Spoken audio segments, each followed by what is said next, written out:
ইংরেজিতে শত শত বাক্য তৈরির 10টি structure. 10 important rules for speaking English. প্রতিদিনের কথাবার্তা স্পোকেন ইংলিশের এই নিয়মগুলো খুবই গুরুত্বপূর্ণ। প্রতিদিন এই নিয়মগুলো চর্চা করুন আর আপনার স্পোকেন ইংলিশে আরও পারদর্শী হয়ে উঠুন। তো কথা না বাড়িয়ে চলেন মূল ভিডিওতে যাওয়া যাক। পার্ট 3। আজকের এই ভিডিওতে আমরা 1 নম্বর নিয়মে শিখব লেটসের ব্যবহার। এই যেমন ধরেন লেটস ডু ইট, চলো আমরা এটা করি। লেটস সিট, চলো আমরা এটা দেখি। লেটস ওয়াচ টেলিভিশন, চলো টিভি দেখি। এই ধরনের বাক্য তৈরি করতে আপনারা লেটসের ব্যবহার করতে পারেন। রুল নাম্বার 2, আমরা 2 নাম্বার নিয়মে যেটা শিখব এখন সময়। এই ধরনের কথা বলতে আমরা কোন ধরনের ইংরেজি ব্যবহার করব? It is time to plus verb. It is time to plus verb, অর্থাৎ এখন সময়। চলেন কিছু উদাহরণে যাওয়া যাক। ইট ইজ টাইম টু ইট, এখন খাওয়ার সময় হয়েছে। It is time to go, এখন যাওয়ার সময় হয়েছে। আপনারা বাক্যটাকে চাইলে আরও বেশি প্রশস্ত করতে পারেন। It is time to recite, এখন তেলাওয়াতের সময় হয়েছে। এভাবে আপনারা অনুশীলন করতে পারেন। রুল নাম্বার 3, আমরা 3 নাম্বার নিয়মে শিখব আর কিভাবে। আর কিভাবে বলতে আমরা যে ইংরেজিটা ব্যবহার করব, যেমন হাউ এলস এর ব্যবহার। যেমন হাউ এলস এর ব্যবহার মানে হচ্ছে আর কিভাবে।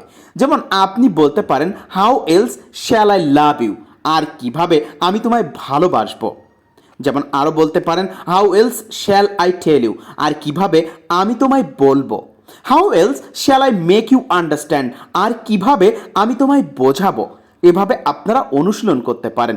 How else shall I miss you, আর কিভাবে আমি তোমায় মিস করব। রুল নাম্বার 4, 4 নাম্বার নিয়মে আমরা শিখব আজকে কুডের ব্যবহার। যেমন আপনি বলতে পারেন আমি হাঁটতে পারতাম, আই কুড ওয়াক। তুমি কাজটি করতে পারতে, you could do the work.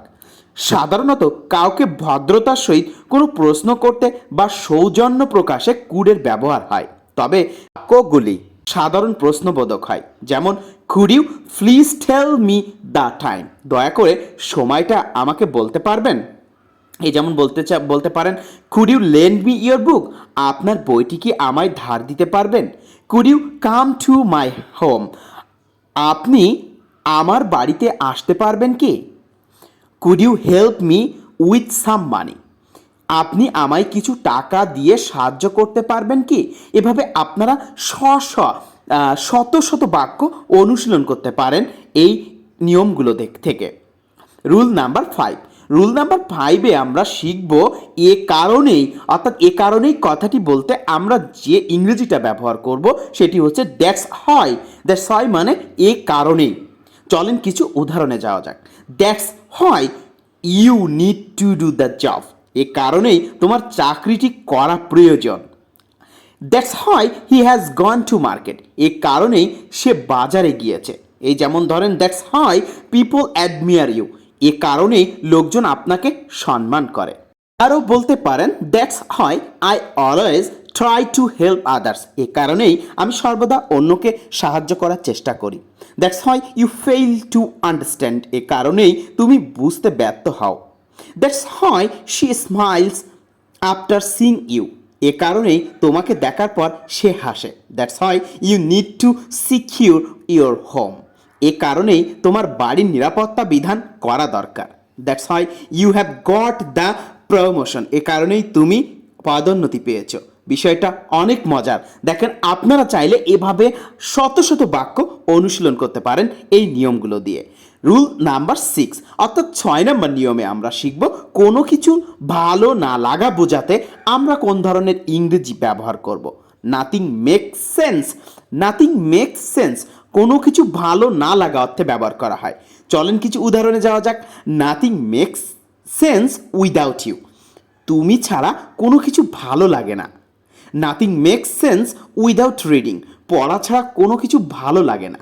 এই ধরেন nothing makes sense without sleeping, ঘুমানো ছাড়া কোনো কিছু ভালো লাগে না। এই ধরনের বাক্য আপনারা বলতে পারেন, অনুশীলন করতে পারেন। নাম্বার নিয়মে আমরা মজার একটি ইংরেজি শিখব। হ্যাঁ বন্ধুরা, আমরা 7 নাম্বার নিয়মে শিখব উপযুক্ত সময় অর্থাৎ কোনো কিছু করার উপযুক্ত সময় এর ইংরেজিটা কি হবে? চলেন স্ট্রাকচারে যাওয়া যাক। It is high time plus subject plus ভার্বের পাস্ট ফর্ম প্লাস এক্সটেনশন। যেমন আমরা কিছু এক্সাম্পল দিতে পারি, এখনই আমার ইংরেজিতে কথা বলার উপযুক্ত সময়। It is high time I spoke English. বিষয়টা অনেক দারুণ, কিন্তু এখনই আমাদের ইংরেজি শেখার উপযুক্ত সময়। It is high time we learned English. এখনই তোমার সেখানে যাওয়ার উপযুক্ত সময়। It is high time you went there. এভাবে আপনারা আরও অনুশীলন করতে পারেন, এখনই তোমার ধূমপান পরিত্যাগ করার উপযুক্ত সময়। It is high time you give up smoking. এখনই তোমার আমার সাথে দেখা করার উপযুক্ত সময়। It is high time you met me.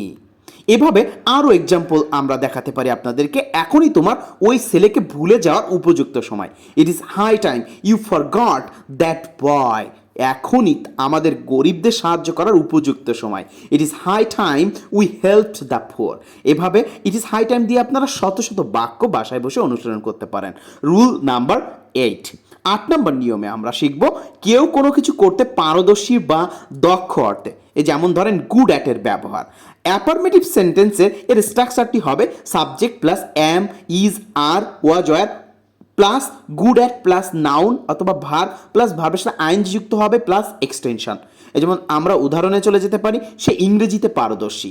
He is good at English. এক সময় আমি সাঁতার কাটা দক্ষ ছিলাম। Once I was good at swimming. সে ইংরেজিতে কথা বলায় পারদর্শী। He is good at speaking in English. তারা ক্রিকেট খেলায় দক্ষ। They are good at playing cricket. সে মেয়েদের সাথে কথা বলায় পারদর্শী। She is good at talking to girls. ছেলেটি ছবি আঁকায় পারদর্শী। The boy is good at drawing. সে মেয়েদের সাথে কথা বলায় পারদর্শী ছিল। He was good at talking to girls. এভাবে আপনারা শত শত বাক্য গুড অ্যাট দিয়ে অনুশীলন করতে পারেন। রুল নাম্বার 9, 9 নম্বর নিয়মে আমরা শিখব লাইকের ব্যবহার। চলেন কিছু উদাহরণে যাওয়া যাক। আই লাইক, আমি পছন্দ করি। আই লাইক হার, আমি তাকে পছন্দ করি। আই লাইক ইউ, আমি তোমাকে পছন্দ করি। আই লাইক টু রিড বুক, আমি বই পড়তে পছন্দ করি।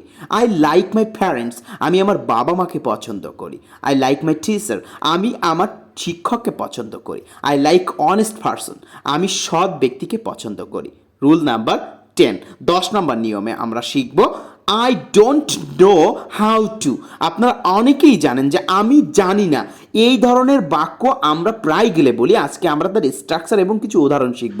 I don't know how to plus verb. আজকের এই ভিডিওতে আমরা হাউ নো অর্থাৎ ডোন্ট হাউ নোটা দারুণভাবে শিখে নেব। যেমন কিছু এক্সাম্পলে যাওয়া যাক। আই ডোন্ট নো, আমি জানি না। I don't know how to play, আমি জানি না কিভাবে খেলতে হয়। এভাবে আপনারা যুক্ত করতে পারেন আমি বিমান চালাতে জানি না, আমি বাস চালাতে জানি না। এভাবে আপনারা অনেক কিছু করতে পারেন। আমি পড়তে জানি না। I don't know how to read, আমি জানি না কিভাবে পড়তে হয়। I don't know how to learn, আমি জানি না কিভাবে শিখতে হয়। আপনিও বলতে পারেন আমি জানি না কিভাবে সাঁতার কাটতে হয়। I don't know how to dream, আমি জানি না কিভাবে স্বপ্ন দেখতে হয়। এভাবে আপনারা বাসায় বসে একাধিক অর্থাৎ শত শত বাক্য অনুশীলন করতে পারেন। হ্যাঁ বন্ধুরা, আজকের এই ভিডিওটা আপনাদের কাছে কেমন লাগলো অবশ্যই কিন্তু কমেন্টে জানাবেন। আর প্রতিনিয়ত এই ধরনের ইংলিশ ক্লাস পেতে আমাদের পেজটিতে ফলো করবেন এবং ভিডিওটি বেশি বেশি করে আপনাদের টাইম লাইনে শেয়ার দিয়ে রাখবেন।